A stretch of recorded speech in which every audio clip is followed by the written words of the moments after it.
Hello friends, radiography इन हिंदी में आपका स्वागत है। लास्ट क्लास में हमने लेटेंट इमेज फॉर्मेशन के बारे में पढ़ा था। आज की क्लास में हम डायरेक्ट एक्सरे एक्सपोजर फिल्म के बारे में पढ़ेंगे। तो देखिए, पिछली क्लास में हमने देखा था कि किसी जैसे कोई ये सिल्वर हैलाइड ग्रेन है, इस ग्रेन के ऊपर ये एक सेंसिटिविटी स्पेक है, ये एक सेंसिटिविटी स्पेक है। और हमने पढ़ा था कि जैसे सिल्वर आयन और ब्रोमीन आयन ये कोई मॉलिक्यूल है, ये माइनस हो गया, ये प्लस हो गया। इसी तरह से Ag प्लस और Br माइनस ये हो गया। एक्सरेज गिरती है तो इस मॉलिक्यूल के अंदर ब्रोमीन क्या होता है, बाहर आ जाती है, और इलेक्ट्रॉन क्या होता है, ये रिलीज हो जाता है। ये सेंसिटिविटी स्टेट पे चला जाता है, यहाँ पे ट्रैप हो जाता है। अब इस ट्रैप होने पर ये Ag प्लस जो है ये यहाँ से इलेक्ट्रॉन के साथ में क्या होता है, कंबाइन हो जाता है, और कंबाइन होकर यहाँ पर मेटेलिक सिल्वर बना लेता है। तो ये तो बाहर निकल गई जो ब्रोमीन है, और ये सिल्वर आयन क्या हो गया, यहाँ पर सेंसिटिविटी स्पेक पर आ गया। मान लो इसी दौरान इसी के ऊपर भी क्या होती है, ये भी एक्सपोज हुआ हो तो इसकी ब्रोमीन भी बाहर आ जाएगी, और ये इलेक्ट्रॉन, अब ये जो सिल्वर जो मेटेलिक सिल्वर है ये इलेक्ट्रॉन ट्रैप की तरह से बिहेव करेगा। ये इस इलेक्ट्रॉन को अपनी ओर अट्रैक्ट कर लेगा, इसको खींच लेगा, और इसकी तरफ बाद में ये सिल्वर भी खींचा चला जाएगा। यानी ये पूरा जो सिल्वर हैलाइड ग्रेन है, ये ग्रेन क्या कहलाएगा, ये एक्सपोज्ड कहलाएगा। ये क्या कहलाएगा, ये लाइट के द्वारा या जो इंटेंसिफाइंग स्क्रीन से जो लाइट फोटोन है उसके द्वारा ये एक्सपोज हो चुका है। अगर आप एक्सरे फिल्म पर देखोगे तो एक्सरे फिल्म पर जैसे खूब सारे सिल्वर हैलाइड ग्रेन है, ये खूब सारे सिल्वर हैलाइड ग्रेन है। मान लो ये लाइट के द्वारा एक्सपोज हुआ था तो ये एक्सपोज्ड कहलाएगा, ये नहीं हुआ था ये अनएक्सपोज्ड कहलाएगा। ये इस पर लाइट गिरी थी, एक्सपोज्ड है, इस पर लाइट गिरी, एक्सपोज्ड है, और इस पर लाइट गिरी है, एक्सपोज्ड है। तो ये सारे क्या है, ये सारे एक्सपोज्ड सिल्वर हैलाइड ग्रेन, और बाकी के ये जो है ये क्या है, ये अनएक्सपोज्ड सिल्वर हैलाइड ग्रेन। जब आप इनको डेवलपर में डालोगे तो डेवलपर के अंदर क्या होता है, डेवलपर के अंदर इमेज के ऊपर जो एक्सपोज्ड सिल्वर हैलाइड ग्रेन है, जैसे मैं यहाँ पे इन सारों को बना देता हूँ, जैसे ये 2 4 5 6 और 7, ये जो एक्सपोज्ड है ये तो टोटली क्या हो जाएंगे, ब्लैक हो जाएंगे। जो भी एक्सपोज्ड है टोटली क्या हो जाएंगे, ये ब्लैक हो जाएंगे। और जो अनएक्सपोज्ड है, डेवलपर के अंदर इन अनएक्सपोज्ड के ऊपर कोई भी इफेक्ट नहीं पड़ेगा, कोई इफेक्ट नहीं पड़ेगा। सिर्फ जो एक्सपोज सिल्वर हैलाइड ग्रेन है, जो लेटेंट इमेज है, वास्तव में एक्सपोज सिल्वर हैलाइड ग्रेन क्या है, यही तो लेटेंट इमेज है। तो ये एक्सपोज्ड है तो क्या हो जाएंगे, डेवलप हो जाएंगे, सारे डेवलप हो जाएंगे। और जो अनएक्सपोज्ड है ये अनडेवलप्ड ही रहेंगे।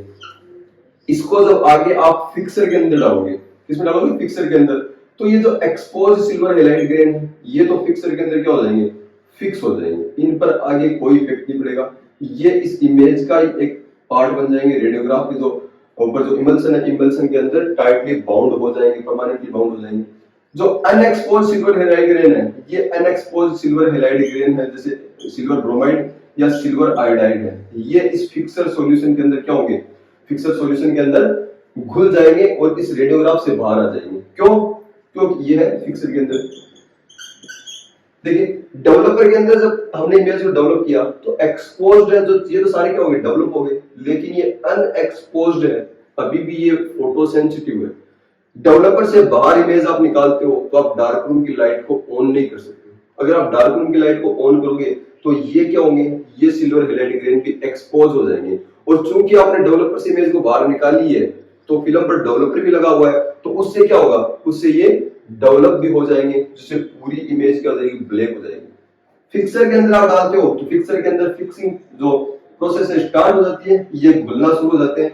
इस दौरान भी आप लाइट ऑन कर सकते हो। क्यों, क्योंकि उस दौरान डेवलपिंग सॉल्यूशन है, पहले तो वो हम जो रिंजिंग करते हैं उसे धुल जाता है, और अगर थोड़ा बहुत लगा हुआ है तो भी इस फिक्सर का जो सॉल्यूशन का जो पीएच है वो डेवलपर से जस्ट अपोजिट होता है, जिस कारण से डेवलपिंग एक्शन रुक जाती है। तो फिक्सर में जब इमेज है तो आप लाइट ऑन कर सकते हो, डेवलपर के अंदर इमेज है तो आप लाइट ऑन नहीं कर सकते।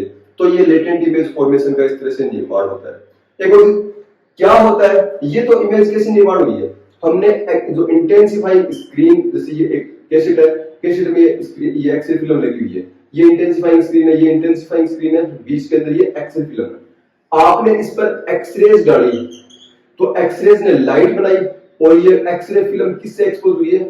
Film exposed by light photon, किसके द्वारा एक्सपोज हुई है? ये लाइट फोटोन के द्वारा। लेकिन कुछ फिल्में जैसे कि डेंटल फिल्म, जैसे कि डेंटल फिल्म है, अगर हम डेंटल फिल्म करते हैं आईओपीए, इंट्रा ओरल जो इमेज हम लेते हैं, एक्सरे करते हैं, तो मुंह के अंदर जो डेंटल फिल्म रखते हैं उसके साथ में कोई इंटेंसिफाइंग स्क्रीन नहीं लगी होती, वो एक्सरे फिल्म डायरेक्ट एक्सरेज के द्वारा एक्सपोजर होती है। इसके द्वारा डायरेक्ट एक्सरे एक्सपोजर फिल्म है ये क्या डायरेक्ट एक्सरे एक्सपोजर फिल्म है। तो इसमें लेटेंट इमेज का फॉर्मेशन किस प्रकार से होता है, तो ये भी हम देख लेते हैं। देखिए डायरेक्ट एक्सरे एक्सपोजर फिल्म के अंदर मान लीजिए ये कोई जो एक्सरे फिल्म है, ये क्या है? एक्सरे फिल्म है। इस एक्सरे फिल्म के ऊपर खूब सारे सिल्वर हैलाइड ग्रेन पार्टिकल है। इस पर क्या? खूब सारे सिल्वर हैलाइड ग्रेन ये पार्टिकल है जो क्रिस्टल बोल होते हैं, इनको कुछ भी बोल दो ना। इन पर जैसे ही एक्सरेज गिरती है, तो मैंने आपको बताया डायग्नोस्टिक रेडियोलॉजी की रेंज के अंदर जो मोस्टली एक्सरेज का अब्जॉर्प्शन होता है वो फोटो इलेक्ट्रिक इफेक्ट के द्वारा होता है। और यहाँ पर कॉम्पटन इफेक्ट भी कुछ मात्रा में प्रभावी हो सकता है, कॉम्पटन इफेक्ट के रूप में भी हो सकता है, मेनली फोटो इलेक्ट्रिक इफेक्ट के रूप में होता है।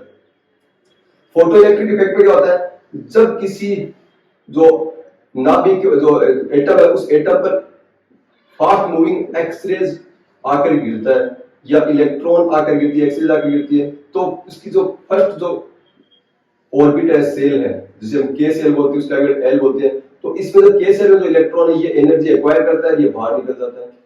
इस इफेक्ट को हम क्या कहते हैं? फोटो इलेक्ट्रिक इफेक्ट कहते हैं। यानी एक्सरे फोटोन, लाइट फोटोन के द्वारा किसी मेटल की सरफेस से क्या होगा? इलेक्ट्रॉन का इमिशन होना होता है। तो एक्सरे जब इस इमल्सन के ऊपर गिरता है, तो सिल्वर हैलाइड पर गिरता है, तो इसमें क्या होता है? फोटो इलेक्ट्रिक इफेक्ट के द्वारा इलेक्ट्रॉन का उत्सर्जन होता है। यानी मान लो सिल्वर या ब्रोमाइड किसी से भी ये एक्सरे फोटोन रिएक्शन करेगा और इससे क्या होगा? इससे एक एक्सरे फोटोन का इमिशन होगा। इससे क्या होगा? इलेक्ट्रॉन का इमिशन होगा। ये इलेक्ट्रॉन जैसे आगे जाता जाएगा तो बीच में जो सिल्वर हैलाइड ग्रेन है, उन सिल्वर हैलाइड ग्रेन को ये अपनी एनर्जी देता जाएगा और उन्हें एक्सपोज करता जाएगा। यानी एक एक्सरे फोटोन से एक इलेक्ट्रॉन निकला है, वो इलेक्ट्रॉन आगे कई सिल्वर हैलाइड ग्रेन को क्या कर सकता है? एक्सपोज कर सकता है। फिर भी इसकी अधिकांश ऊर्जा क्या हो जाती है? लॉस हो जाती है। उसकी थोड़ी बहुत ऊर्जा क्या होती है? एक्सरे फोटोन जो लेटेंट इमेज फॉर्मेशन के रूप में काम में आती है, लेटेंट इमेज फॉर्मेशन बनाने काम आती है। तो ये किसी सिल्वर हैलाइड ग्रेन के अंदर जो सिल्वर ब्रोमाइड है, इस सिल्वर ब्रोमाइड से रिएक्शन करता है तो क्या होता है? इस ब्रोमीन से इलेक्ट्रॉन निकल जाता है और ये इलेक्ट्रॉन किसी सिल्वर हैलाइड ग्रेन के जो सेंसिटिविटी स्पेक है, इस सेंसिटिविटी स्पेक के ऊपर आकर ये ट्रैप हो जाता है और जो फ्री सिल्वर आयन घूम रहा है वो इसकी तरफ अट्रैक्ट होकर एक क्या बनाता है? सेंसिटिविटी स्पेक पर एक लेटेंट इमेज सेंटर का निर्माण करता है। यहाँ पे लेटेंट इमेज सेंटर बन जाता है। इस तरह से डायरेक्ट एक्सरे एक्सपोजर से क्या होता है? लेटेंट इमेज सेंटर का निर्माण होता है। यानी जो स्क्रीन फिल्म जो हम सिस्टम काम में ले रहे हैं उसके अंदर लेटेंट इमेज फॉर्मेशन का मेनली जो बनती है वो किससे बनती है? वो बनती है लाइट फोटोन से। यहाँ पर क्या बनती है? एक्सरे फोटोन से बनती है। एक चीज और देखिए, मैंने आपको पहले भी बताया था सिल्वर ब्रोमाइड के अंदर ब्रोमीन का जो के एज अब्जॉर्प्शन होता है वो होता है 13 किलो इलेक्ट्रॉन वोल्ट और सिल्वर का होता है 26 किलो इलेक्ट्रॉन वोल्ट। ये हमने पढ़ा था। मतलब अगर जैसे मान लो यहाँ सिल्वर है, सिल्वर के जो फर्स्ट इलेक्ट्रॉन है इसको निकालने के लिए आपको 26 किलो इलेक्ट्रॉन वोल्ट एनर्जी तो मिनिमम आपको देनी ही पड़ेगी, या 26 से थोड़ी सी ज्यादा 27, 28, 29, 30 तक थोड़ी इसके आसपास देनी पड़ेगी। ब्रोमीन के लिए 13 किलो इलेक्ट्रॉन वोल्ट से ज्यादा बहुत ज्यादा एनर्जी बढ़ेगी तो फोटो इलेक्ट्रिक इफेक्ट आपको नहीं दिखाई देता। तो 50 किलो केवी से नीचे अगर आप एनर्जी रखते हो, 50 केवी तक आप रखते हो, तो आपको डायरेक्ट एक्सरे एक्सपोजर के अंदर आपको मैक्सिमम स्पीड देखने को मिलेगी। लेटेंट इमेज सेंटर का निर्माण सबसे ज्यादा होगा। क्यों? क्योंकि इसकी जो एवरेज एनर्जी है वो एवरेज एनर्जी 26 से लेकर 13 इसकी जो किलो इलेक्ट्रॉन वोल्ट है इसी रेंज में होती है। जैसे जैसे आप 50 केवी से आप ज्यादा एक्सरे फोटोन की आप एनर्जी बढ़ाते हो तो मीन एनर्जी, माध्य ऊर्जा भी बढ़ती जाएगी जो 13 और 26 से ज्यादा होगी। तो यहाँ पे फोटो इलेक्ट्रिक इफेक्ट डोमिनेंट नहीं होगा, आपको ज्यादा देखने को नहीं मिलेगा। तो 50 केवी से नीचे अगर एक्सरे फोटोन काम में लेते हो तो आपको डायरेक्ट एक्सरे एक्सपोजर से क्या होगा, आपको ज्यादा आपको ये देखने को मिलेगी। एक चीज और, मान लो आपने 1000 एक्सरे फोटोन आपने इस फिल्म के ऊपर डाले हैं, जो डायरेक्ट एक्सरे एक्सपोजर या डेंटल एक्सरे फिल्म है, तो कितने एक्सरे फोटोन इस पे एब्जॉर्ब होंगे। तो हमने पहले पढ़ा था, मैंने आपको बताया था कि जो एब्जॉर्प्शन एफिशिएंसी है डायरेक्ट एक्सरे एक्सपोजर से 3 से लेके 5% तक मैंने बताया था। लेकिन हम जैसे इंटेंसिफाइंग जो सॉरी इमल्सन लेयर की थिकनेस बढ़ाकर या दूसरे फैक्टर बढ़ाकर हम इसको 10% तक ले जा सकते हैं। यानी डायरेक्ट एक्सरे एक्सपोजर करते हो तो 3 से लेकर 10% तक एक्सरे फोटोन क्या होते हैं इस फिल्म के द्वारा रुक पाते हैं, जो लेटेंट इमेज सेंटर का निर्माण कर पाते हैं। तो ये डायरेक्ट एक्सरे एक्सपोजर की क्लास कंप्लीट है। एक नई क्लास के साथ जल्दी मैं आपके सामने आऊंगा, तब तक के लिए धन्यवाद।